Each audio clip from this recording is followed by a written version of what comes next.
न्यायपालिका की संगठनात्मक संरचना को समझने के बाद हमारा अगला बिंदु है न्यायपालिका का जो सर्वोच्च संस्था है, सर्वोच्च न्यायालय, उसके बारे में, उसकी शक्तियों के बारे में थोड़ा विस्तार से जानना। इसकी शक्तियों को संगठन का जिक्र करते समय मैंने आपको बताया था कि मूल रूप से इसके 4 कार्य हैं, या इनके कार्यों को 4 भागों में बांटा जा सकता है। पहला है मौलिक अधिकार संबंधी या मौलिक अधिकार क्षेत्र। मौलिक अधिकार क्षेत्र से तात्पर्य ये है ऐसे केसेस, ऐसे मामले देखना जो सीधे सर्वोच्च न्यायालय जाते हैं। वे नीचे से अपील के माध्यम से ऊपर नहीं आते। ये ऐसे केस हैं जो सीधे सर्वोच्च न्यायालय में जाएं, इसलिए वे मौलिक हैं और इसलिए ये कार्यक्षेत्र को मौलिक कार्यक्षेत्र कहेंगे। इसमें संघ और राज्यों के बीच तथा विभिन्न राज्यों के बीच के विवाद को निपटाने का अधिकार सुप्रीम कोर्ट को मिला हुआ है। संघ और राज्यों के बीच और राज्यों के बीच के विवाद। दूसरा है अपीली कार्यक्षेत्र, अपीली अधिकार। अपील जिसमें हो नीचे के कोर्ट से जब मामले अपील होते हुए ऊपर आते हैं, जिला न्यायालय, वहाँ पे संतुष्ट न होने पर दूसरे पक्ष द्वारा उच्च न्यायालय, वहाँ पर भी संतुष्ट न होने पर फिर वो सर्वोच्च न्यायालय जब जाता है तो अपील करते हुए जाता है। तो इसलिए ये ऐसे केसेस अपीली क्षेत्राधिकार में आते हैं जिसमें दीवानी, फौजदारी तथा संवैधानिक मामलों से जुड़े अधीनस्थ न्यायालयों के मुकदमों की अपील, अधीनस्थ न्यायालयों के मुकदमों की अपील पर सुनवाई करना, यह अपीली क्षेत्राधिकार के तहत। तीसरा सलाहकारी, परामर्श देने की भूमिका। हमने पिछले अध्याय में भी पढ़ा कि सुप्रीम कोर्ट से जब तब राष्ट्रपति सलाह मांगते हैं, परामर्श मांगते हैं। जनहित के मामलों या कानून के मसले पर राष्ट्रपति को सलाह देना, परामर्श देना, यह उसकी सलाहकारी भूमिका का एक हिस्सा है और सामान्यतः यह सलाह राष्ट्रपति ही मांगते हैं। और चौथा जो है, जिसका विस्तार से जिक्र कर चुके हैं, वह है रिट अर्थात लेख। इसका संबंध व्यक्ति के मौलिक अधिकारों से है। व्यक्ति के मौलिक अधिकारों की रक्षा के लिए जो लेख जारी किए जाते हैं उसे जारी करने का अधिकार कहा जाएगा। और ये जारी कब होते हैं, किस स्थितियों में या किस लिए? मौलिक अधिकारों की रक्षा के लिए, अर्थात इनका संबंध मौलिक अधिकार से है। ये 4 बिंदुओं को जानने के बाद यदि हम अपीली की बात करें तो अपीली न्यायालय में उसके पास एक विशेषाधिकार भी है अपीली मामलों में। और वह विशेषाधिकार क्या है? भारतीय भूभाग की किसी अदालत द्वारा, भारतीय क्षेत्र के किसी अदालत द्वारा पारित मामले या दिए गए फैसले पर स्पेशल लीव पिटीशन, ये शब्द यहाँ पर बहुत महत्वपूर्ण है। फैसले पर स्पेशल लीव पिटीशन के तहत की गई अपील पर सुनवाई की शक्ति, स्पेशल लीव पिटीशन। इस प्रकार अपीली केस में उसका ये विशेषाधिकार है। हम इसके अधिकारों की बात करें, कार्यक्षेत्र की बात करें, तो तीसरा मामला आता है फौजदारी। फौजदारी अपील क्या है? संविधान के अनुच्छेद 134 के तहत उच्च न्यायालयों के निर्णयों के विरुद्ध उच्चतम न्यायालय में अपील की जा सकती है। उच्च न्यायालय के निर्णयों के विरुद्ध उच्चतम न्यायालय में अपील करने का प्रावधान है हमारे संविधान में, और ऐसी अपील फौजदारी अपील के तहत आती है। इसमें कुछ हिस्सों में बांटा जा सकता है। जैसे जब किसी अधीनस्थ न्यायालय ने अभियुक्त को निर्दोष करार दिया है, परंतु उच्च न्यायालय द्वारा उसे मृत्युदंड दिया गया, बल्कि उसे ऐसा कहेंगे जब किसी अधीनस्थ न्यायालय ने अभियुक्त को निर्दोष मानकर रिहा कर दिया हो, अधीनस्थ न्यायालय ने, लेकिन उच्च न्यायालय द्वारा उसे मृत्युदंड दिया गया हो, ऐसे मामले में अपील का प्रावधान है। दूसरा, जब उच्च न्यायालय ने किसी मुकदमे को अपने अधीनस्थ न्यायालय से अपने पास मंगा लिया, मैंने आपको बताया था कि उसके पास ये अधिकार है कि विशेष स्थितियों में विशेष कारणों से वह रिकॉर्ड्स और केस का पूरा डिटेल्स अपने पास मंगा सकता है। तो उच्च न्यायालय ने यदि मुकदमे को अपने अधीनस्थ न्यायालय से अपने पास मंगाकर अभियुक्त को मृत्युदंड यदि दिया है, तब भी मामला उच्चतम न्यायालय जा सकता है, उसका प्रावधान है। और तीसरी श्रेणी है जब उच्च न्यायालय द्वारा यह प्रमाणित कर दिया जाए या ये प्रमाणित हो गया हो कि विवाद उच्चतम न्यायालय में अपील किए जाने योग्य है। यानी उच्च न्यायालय स्वयं यदि कहे कि इस मामले के कुछ पहलू अति महत्वपूर्ण श्रेणी में हैं, चाहे वो संवैधानिक दृष्टि से चाहे किसी अन्य दृष्टि से, और वह स्वयं ये प्रमाणित करे कि ये मामला उच्च न्यायालय से सर्वोच्च न्यायालय जाने का वजन रखता है, तो ऐसे मामले में अपील होती है। तो ये हो गया फौजदारी अपीलें। चौथी अपील क्या है? उसे हम कहेंगे विशिष्ट अपीलें। विशिष्ट अपीलों के तहत कुछ विशेष श्रेणियों में सर्वोच्च न्यायालय सैनिक न्यायालयों के निर्णय के विरुद्ध अपील नहीं सुन सकता। सर्वोच्च न्यायालय सैनिक न्यायालय के निर्णय के विरुद्ध अपील नहीं सुन सकता। इस अपील को छोड़कर वह भारत के किसी भी न्यायालय द्वारा विवाद में दिए गए निर्णय के विरुद्ध अपील करने की अनुमति प्रदान करता है। सैन्य न्यायालय जो है वह फौजियों के लिए, फौज में कार्य करने वाले कर्मचारियों के लिए रहता है, और वहाँ की जो न्याय पद्धति है, वहाँ का जो अपना कानून है वो अलग है। इसलिए वहाँ के मामले को लेकर सुप्रीम कोर्ट में अपील नहीं की जा सकती। सुप्रीम कोर्ट सैन्य न्यायालय से आए हुए मामले की सुनवाई नहीं कर सकता, लेकिन इसको छोड़कर अन्य किसी भी तरह की विवाद में दिए गए निर्णय के विरुद्ध अपील करने पर विशेष अनुमति प्रदान कर सकता है। ये हो गया विशिष्ट अपीलें। अब हम उसके कार्यक्षेत्र की तीसरी भूमिका पे आते हैं, और वह है परामर्शदायी क्षेत्राधिकार। परामर्शदायी क्षेत्राधिकार के क्या मायने हैं? जैसा बताया, जनहित के मामले तथा कानून के मसले पर राष्ट्रपति को परामर्श देना। आर्टिकल 143, यदि राष्ट्रपति किसी संवैधानिक या कानूनी प्रश्न पर उच्चतम न्यायालय से परामर्श लेना चाहे तो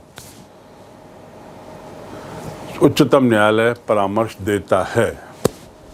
राष्ट्रपति के कहने पर, राष्ट्रपति की इच्छा पर सुप्रीम कोर्ट उसे कानूनी मामले में, संवैधानिक मामले में परामर्श देता है।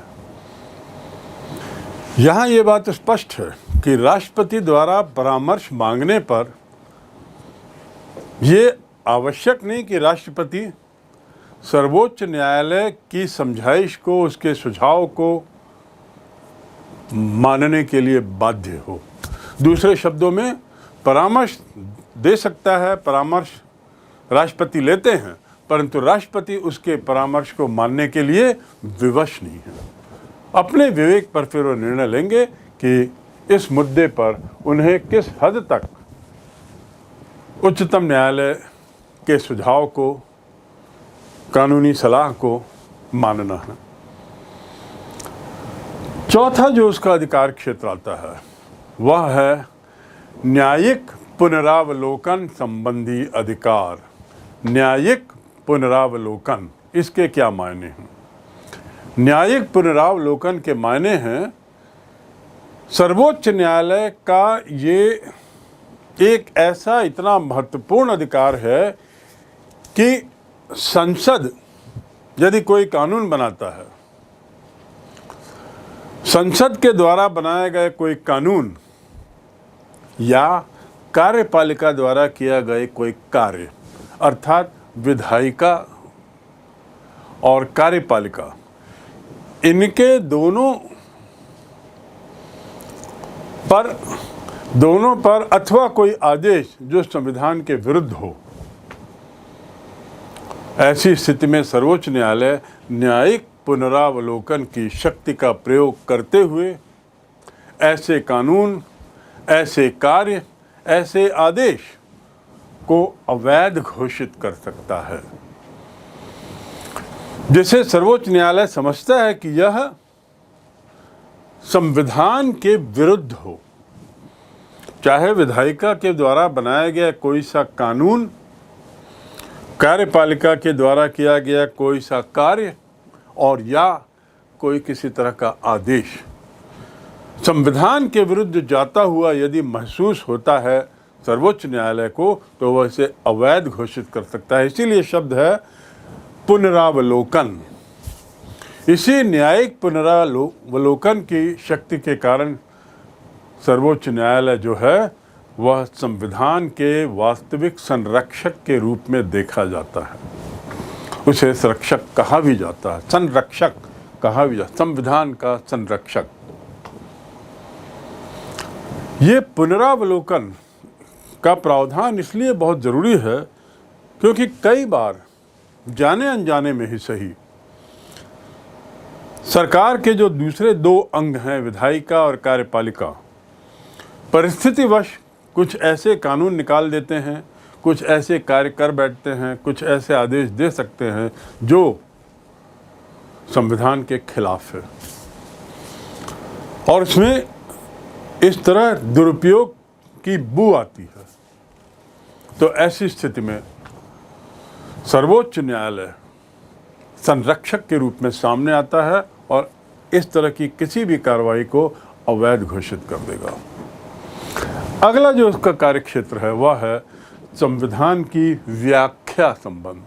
अभी हमने पढ़ा पुनरावलोकन, अब हम व्याख्या की बात करेंगे। व्याख्या का जिक्र मैं पूर्व में कर चुका हूँ। संविधान की पंक्तियों के अर्थ निकालना वह व्याख्या कहलाता है और सुप्रीम कोर्ट के द्वारा की गई कोई भी व्याख्या अंतिम व्याख्या मानी जाएगी। संविधान के अनुच्छेदों से संबंधित जो भी विवादास्पद प्रश्न हों, उसके निर्णय के लिए उच्चतम न्यायालय को यह शक्ति प्राप्त है कि वह उन अनुच्छेदों की व्याख्या करे और उसके द्वारा की गई व्याख्या अधिकृत और अंतिम व्याख्या होती है। उस पर कोई प्रश्न चिन्ह नहीं उठेगा। सभी पक्षों को सुप्रीम कोर्ट द्वारा की गई व्याख्या को अंतिम मानना पड़ेगा और साथ ही साथ अधिकृत भी मानना होगा। ये संविधान की व्याख्या संबंधी क्षेत्राधिकार बहुत महत्वपूर्ण है क्योंकि बहुत बार ऐसे मौके आते हैं जब संविधान की भाषा, किस हिस्से की भाषा या तो अस्पष्ट हो या समय के साथ साथ कानूनी बदलाव होने के नाते उस कानून के अंतिम रूप के क्या मायने हैं इसमें स्पष्टता न हो, तो ऐसी स्थिति में सुप्रीम कोर्ट उसकी अंतिम व्याख्या करता है जो अधिकृत मानी जाती है। अगला इसका कार्यक्षेत्र है अभिलेख न्यायालय। अभिलेख न्यायालय अर्थात कोर्ट ऑफ रिकॉर्ड, जहाँ पे सारे रिकॉर्ड हों, उसकी समस्त कार्रवाइयाँ, कोर्ट की समस्त निर्णय लिखित रूप में होते हैं। भारतीय संविधान एक लिखित संविधान है। उसकी जो कार्रवाइयाँ भी हैं और उसके जो निर्णय भी हैं वे सब लिखित हैं, प्रकाशित किए जाते हैं, और ऐसा करने के बाद उनको अभिलेखों के रूप में, रिकॉर्ड के रूप में रखा जाता है, ताकि भविष्य में जो अधीनस्थ न्यायालय हैं वे उस रिकॉर्ड को रेफर कर सकें, वे उस रिकॉर्ड को का अध्ययन कर सकें, भविष्य में उदाहरण के तौर पर या नज़ीर के तौर पर उसका उपयोग कर सकें। बार बार एक ही जैसे केस आने की स्थिति में अधीनस्थ कार्य न्यायालयों के लिए सरल हो जाता है जब वे कोर्ट ऑफ रिकॉर्ड में जाकर संबंधित निर्णय सामने रखते हैं, तो उनके लिए भी कार्य सरल हो जाता है। और एक ही तरह के केस में निर्णय की सततता और समानता रहती है, जो बहुत महत्वपूर्ण है। तो आवश्यकता अनुसार भविष्य में अधीनस्थ न्यायालयों के समक्ष उदाहरण या रूलिंग के रूप में ये अभिलेख कार्य काम आते हैं। इसीलिए कोर्ट ऑफ रिकॉर्ड के रूप में सर्वोच्च न्यायालय की भूमिका बहुत महत्वपूर्ण है। अब हम इसे एक अन्य अधिकार क्षेत्र के रूप में थोड़ा समझें। इसके अंतिम कार्यक्षेत्र को, उच्चतम न्यायालय को जो ऊपर बताए गए अधिकार, पहले जो बताए गए अधिकार हैं, उसके अलावा कुछ विशेष अधिकार भी हैं, कुछ विविध तरीके के अधिकार भी हैं। नियुक्ति और सेवा शर्तें निर्धारित करने के अतिरिक्त उसे अपने अधीनस्थ कर्मचारियों के लिए पदोन्नति और पदच्युत करने की शक्ति भी मिली है।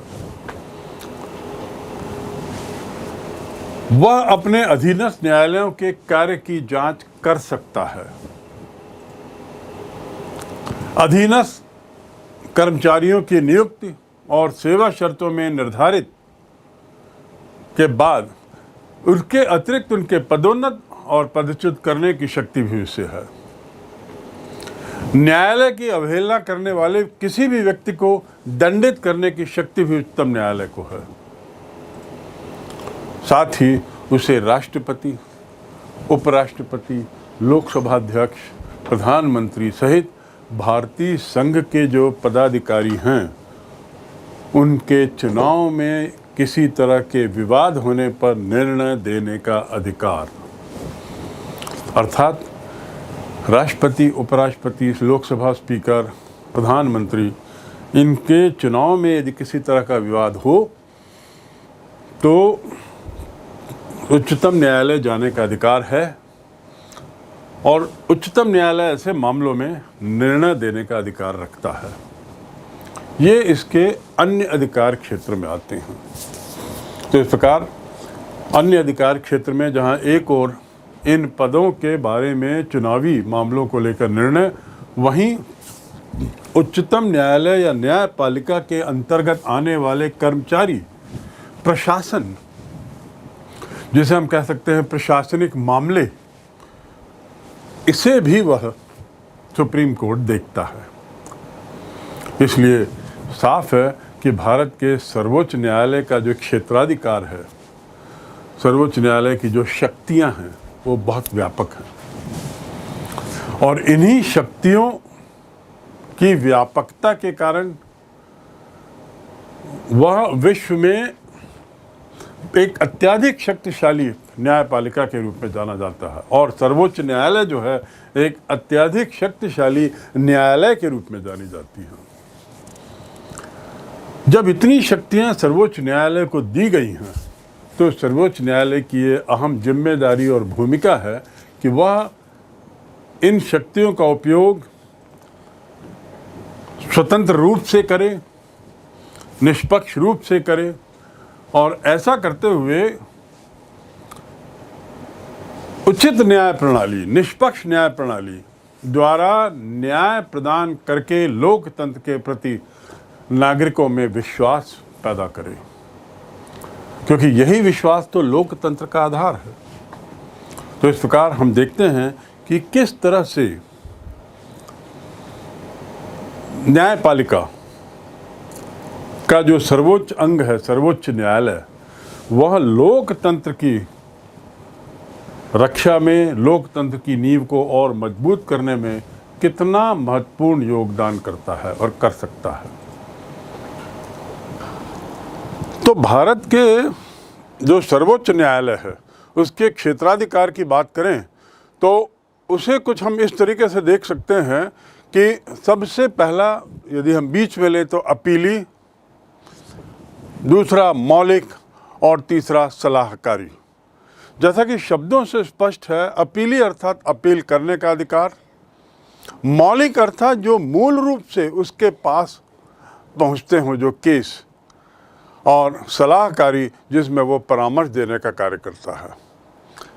मौलिक में संघ और राज्यों के बीच के विवाद और राज्यों के बीच के विवाद स्वयं के वे उसके क्षेत्र में आते हैं। साथ ही मौलिक के अलावा उसका एक और क्षेत्राधिकार है और वह है रिट संबंधी। रिट संबंधी क्षेत्राधिकार में मौलिक अधिकारों की रक्षा की बात आती है। अपील अर्थात नीचे से आए हुए जो मामले हैं, चाहे दीवानी हो, फौजदारी हो या संवैधानिक व्याख्या से संबंधित हों, उसके अधीनस्थ आए हुए जो मामले हैं वे वहाँ तक जाते हैं। सलाहकारी में जनहित के मामले और कानून के मामलों में राष्ट्रपति को सलाह देना।